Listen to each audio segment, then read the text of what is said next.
one of the funniest comics here in Knoxville, Mr. Shane Rhyne.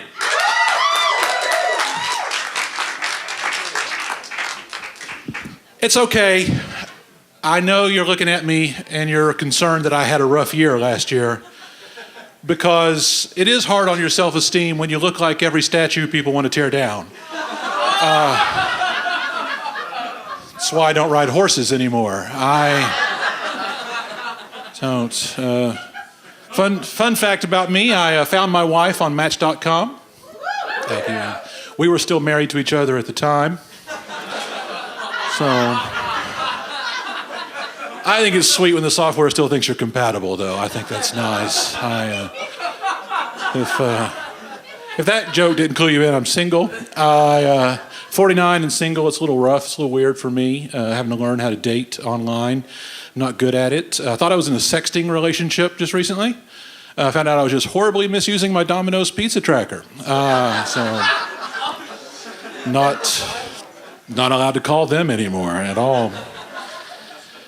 My friends, my comedy friends, are always want me to date. They want me to date, say, hey, we'll help you out. Why don't you date you a younger woman, Shane? Maybe date you a kitten.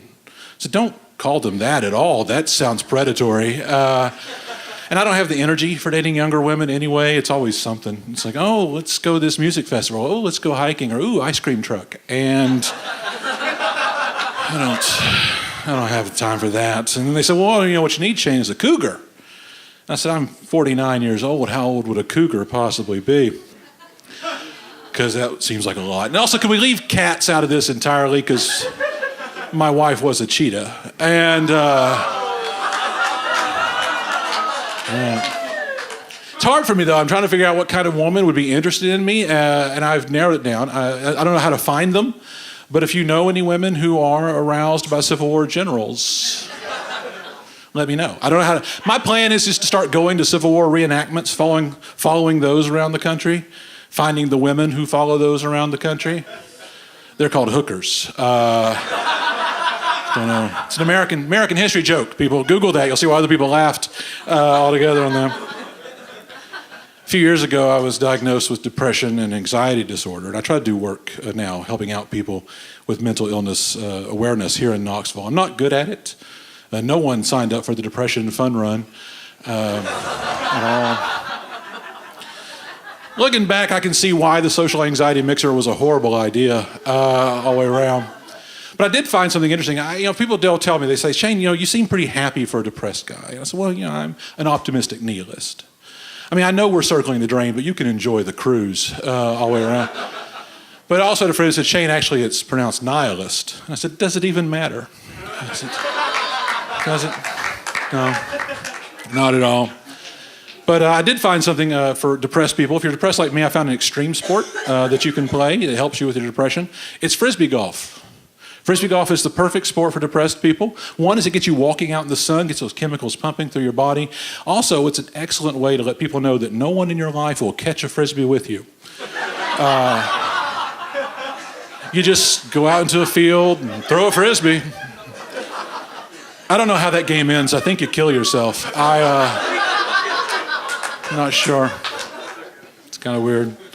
I'm trying to figure out things. I want an age-appropriate woman in my relationship. I'm not looking, like I said, I'm looking for something age-appropriate. I did develop a quiz to help me find out if a woman is age-appropriate. It's a one-question quiz. It works great because not only does it let me know if she's old enough for me, it also lets me know if we have anything in common. So it's kind of like a little cultural IQ quiz as well.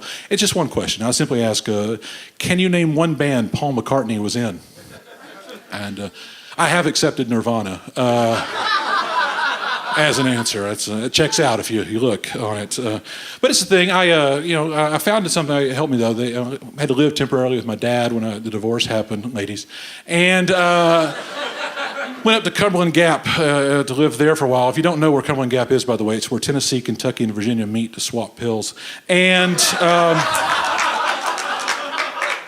but I learned something.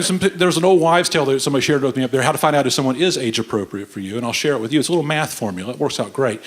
Simply take your age, cut it in half, then add 7 back to it. And that is the youngest person you can date, and it's not creepy. So at 49, I do the math, and I find out that 32. 32-year-old woman is the youngest woman I can date, and it's not creepy. It's improbable, but it's not creepy. But then I realized it's a math formula, so I can solve for Y also. And I can find out how old the cougar is for me. I am the youngest man this woman can date, and it's not creepy. And she's 84 years old. And I have never been more excited in my life. I'll tell you why, because I know there are a lot of women out there who are attracted to men who remind them of their father. And her father was a Civil War general. My name is Shane Rhyne. Thank you guys for coming out.